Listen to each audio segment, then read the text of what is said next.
Hello everybody, and welcome back to the Almighty Collection. This is an interesting video here. I went on a little bit of a quest, and if you're wondering why I went on this quest, um, it depends on if you're at all familiar with the CGC Signature Series and some of the signings that they have coming up. One of those is the Dave Gibbons signing. There's also a Steve Englehart signing. Both of those will probably have passed by the time this video goes up. But basically, I really wanted to send some things in for these signings. I was on a little bit of late notice, and so I was trying to figure out what books to do. I had a Green Lantern 201, which maybe I'll put a picture up of. It's a 9.0 that had never been pressed. I had sent it back when I first started getting into collecting comics, so I decided to send that in for the Steve Englehart signing. But for the Dave Gibbons signing, I was kind of questioning what I should send in, and I kind of decided on the books that I would want to send in, but my copies of them weren't in particularly high grade. So I decided to go on a quest to try and, figure out, to try and get these books. So the books in question are Green Lantern 182, when John Stewart takes over as the main Green Lantern, Green Lantern 185, the origin of John Stewart, and Green Lantern 188, which is the first appearance of Mogo.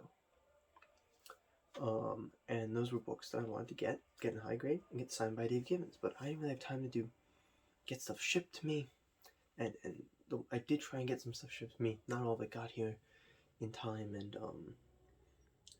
some of it was really expensive, so I didn't end up doing some things because they wanted way too much money. But instead, I decided to drive to every comic book store within like an hour and a half. I spent I want to say 5 hours driving all around to 7 different comic book stores in one day. I'm going to tell you about all those stores. I'm going to tell you about what I got, and I'm going to tell you about how the quest kind of went. And then there'll be another video coming out that kind of goes over what I actually ended up sending in to CGC. So without further ado, let's get into it. I have a list here because there's no way that I'm going to remember all the stores and everything. But with this list, it'll jog my memory. I'll tell you about the good stores, I'll tell you about the bad stores, and we'll hopefully have a little bit of fun here. I got a bunch of comics, got a whole box of comics here. I got and stay tuned. The last store, at the very last store, I found an awesome collection. I got some absolutely incredible pickups. So yeah, just stay with me here and go on this little journey with me. So the first I went to 2 stores were around me, but they're not my main weekly comic book store. I'm at Binghamton University most of the time, and my main store is Soundground. I can't recommend them enough. They're fantastic. I came to learn the other 2 stores around Binghamton University are also fantastic. I'm about to tell you about those. But the first one was All About Collectibles at the Oakdale Mall. So if you're anywhere in the Binghamton, this was in Johnson City area. All About Collectibles. It's actually not just a comic book store. It has like baseball cards, all this stuff, but it had one of the best Green Lantern Volume 2 collections I've ever seen. Like, probably had solid 40% of the books. Like, almost every book was there, and this was actually, immediately found one of the books I was looking for. I was so excited that I immediately was like, okay, I'm getting it. Here it is, Green Lantern 188, first appearance of Mogo. Now, you probably can't tell from the angle that you're at, and I couldn't tell in the lighting of the store, unfortunately. I only paid $5 for the book, so it wasn't that bad. And actually, the guy ended up giving me a discount on everything I bought. I got 2 of the comics there too, but it has a bad stain in this corner. So I didn't notice that at the time, but so it wasn't CGC worthy, but still, copy 188 for $5. I'll take it. It's still not. The stain's really the main thing wrong with it. It's a little faded, but it's a nice copy to have, and it's $5 for first appearance of Mogo. Don't mind. Like I said, I got 2 of the books here. They are the same book, actually. If that's shockingly enough, I guess. So let me start with the I switched the bags that they're in, didn't I? Did I not end up doing that? Not me trying to remember what I ended up doing here. Yeah, I'm pretty sure I swapped the bags that these two were in. So you'll see the incorrect price on each of them, but here we go. First appearance of Necron. 2 different copies of it. We have a very a high grade-ish copy of it and a low grade-ish copy of it.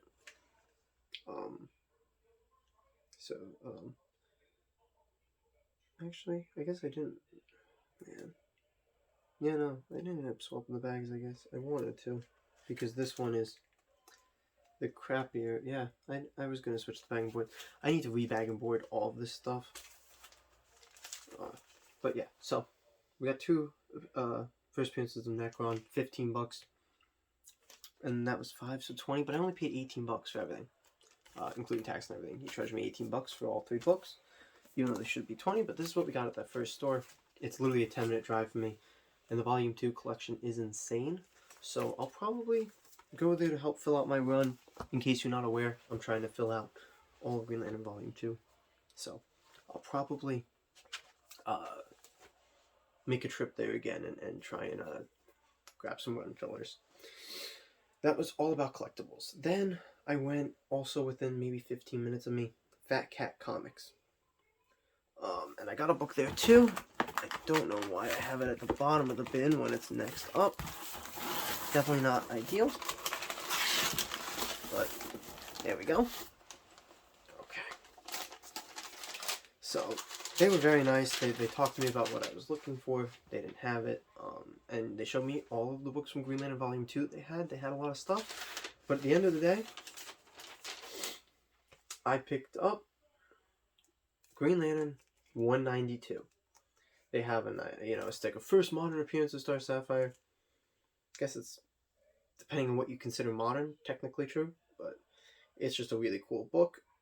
A book I actually wouldn't have, minded having signed by Steve Englehart, but I didn't feel the need to get another book signed by Steve Englehart, and this is probably about an 8.0, probably, but it's a very nice copy of Green Lantern 192. It's a book that I needed, and another great comic book store in my area. I'm very lucky to have All About Collectibles. This was Fat Cat Comics. Owner there was awesome. I'm very lucky to have both of those stores, plus Soundground, which is awesome. Soundground's fantastic. I was very lucky to have those around me. Then I drove 50 minutes to an antique market called Chandler's, and they advertised they had a comic store in there, or a comic section. So Comics at Chandler's, I headed over there. They had a big sign, 10% off everything. I was excited. I was going through everything, and it was garbage, overpriced garbage. You're talking about a lot of 90s stuff, some modern stuff, but it was all beat up. Most of it wasn't boarded. It was like on racks, unboarded, so they were all bent. And they were charging $5, $10, $15 for, $2 to $4 books. So it was a big letdown, especially that whole drive. I would not, if you're in the area, I don't think Comics at Chandler's is really worth your time, but if you want to, check it out, and maybe you can prove me wrong. If you've gotten something good there, let me know. I would be very interested to know if anybody's managed to do good there. Then, a 28-minute drive to Heroes Your Mom Threw Out. And I don't believe I have these books with me. I don't have these books with me that I got there.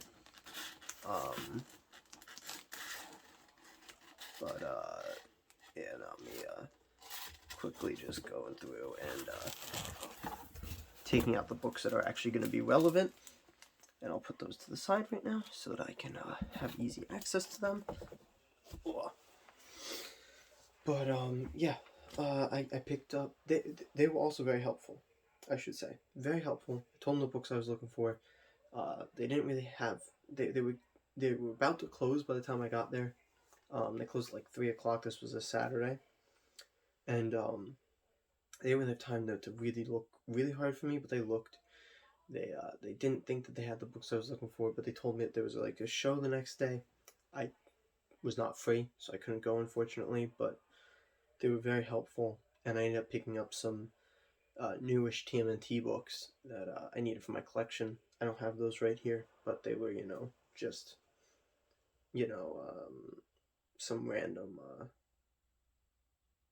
books like Armageddon Game 2, Armageddon Game 4, just a few holes that I had.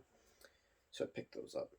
Then another quick 22-minute drives to Coining Comics and Collectibles. This store was a bit of a letdown. They had a lot of Marvel stuff, a few cool keys on the wall, but I waited a long time because the guy was helping somebody else. Asked him about Green Lantern. He pulled out a bin. I got to the Green Lantern section and G's, went through a bunch of Green Arrow, finally hit Green Lantern. Like 3 books. Literally 3 Green Lantern books. Not 3 Volume 2 Green Lantern books, 3 Green Lantern books. Random, like, early 2000s stuff, I think. So that was a bust, and I spent a lot of time there. Then drove 56 minutes and went to Comics for Collectors. This place was cool. The guy was very nice. They had some keys behind the desk and like 2 boxes of back issues, maybe 3 boxes, but they're mainly it looks like a new weekly comic store. You go there, you pull a list. The guy seemed very nice. I would recommend Comics for Collectors if you need a place to go and get a pull list, because the guy was nice. They have a lot of the new books. They seem to get in a good amount of stock. I actually missed out on it at my store because I didn't decide I was going to pick it up yet. But after hearing good reviews, I decided I wanted to get Superman Lost #1. I hadn't picked it up, on New Comic Book Day. So they had a copy. And I grabbed Superman Lost #1 from them. So, got something there. Now here we go into the best store, the awesome store, the super nice owner, and the incredible collection that they had just gotten in. So we went to Heroes and Villains, and this was in like this building off to the side. It was on the 2nd floor. It was hard to find. It was just like behind some like dividers. I got in there. I told the guy what I was looking for, and he was like, I don't know if I have any Green Lantern Volume 2. But he was like, but I might have something you're interested in. And I was like, I've heard this a million times before. People always say this. Okay, whatever. And he takes me to these bins and he says, we got these in from a guy who lived on a military base. He was like, it's his personal collection, sold it to us.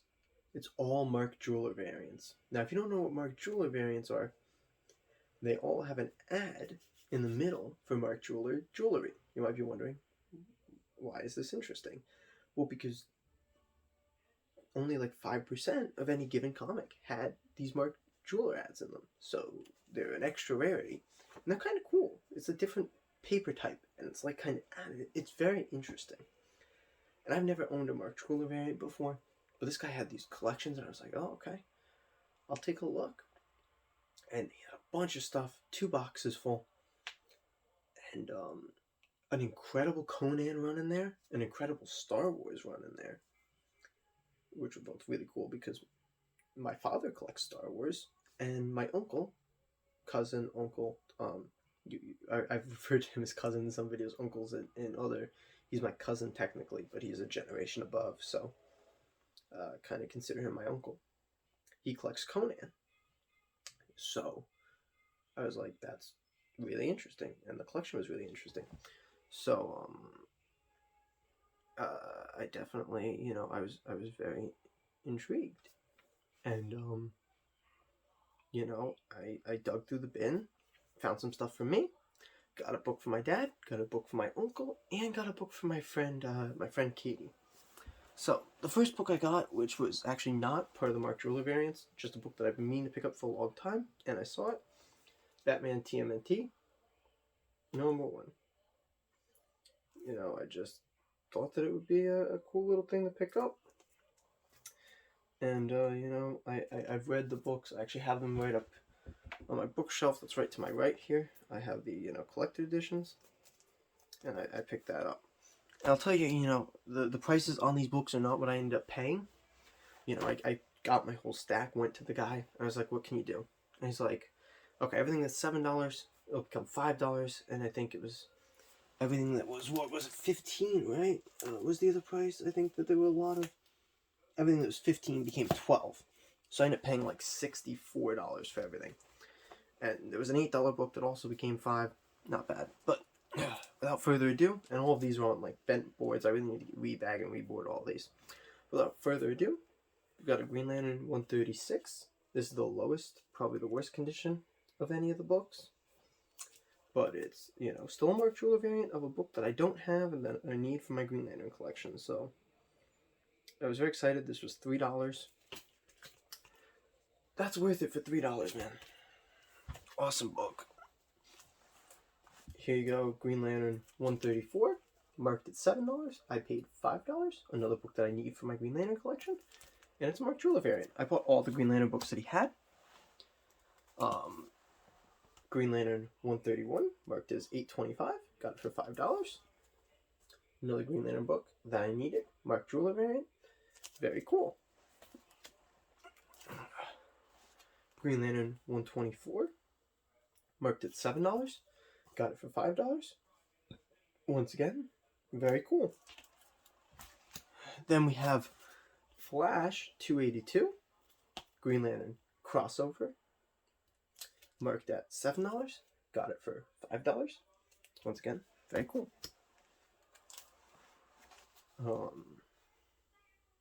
This one is super cool. This is a book I got for myself. Teen Titans number 9, Second Deathstroke. This was marked at $15. Got it for $12. Mark Ruler variant. This is one of the coolest books, probably the coolest book actually, that I picked up in terms of key significance, plus the Mark Ruler variant. Very cool. Then this book I got from my friend Katie. New Teen Titans number 6, $7. Got it for $5. Picked that up for my friend Katie. Then I picked up a Star Wars book for my father. Star Wars number 37. $12. I paid $12. But look at that. Look at that. Really cool cover. I don't know a ton about Star Wars comics, but I knew my father would like having a Mark Ruler variant. He's big on condition though, so the rest of the books were in way too low condition, and he would not have been interested. So I just got this for him. My cousin, uncle, whatever you want to call him, he has literally a full run of Conan the Barbarian. So I've never been able to get him a Conan book because he has all of them that he wants. Finally, a Mark Ruler variant gave me something to get him. So here you go. Conan the Barbarian, 124, Mark Ruler variant. So those are all the books that I picked up. But the story doesn't end there, because the guy told me that they were having a convention a couple weeks later that is now going to be a week from yesterday. And yeah, I'm going to, update. I'm going to go. He said that they have another whole box of the Mark Ruler variants. So I'll be headed there. I'll be making a video about it. If you don't want to miss the video, make sure that you subscribe to the Almighty Collection. If you liked this video, please give it a like, and leave me a comment about what your favorite pickup of mine was. Do you collect Mark Ruler variants? Do you own any Mark Ruler variants? And yeah, hope you guys stick around, and I'll see you in the next video. Bye.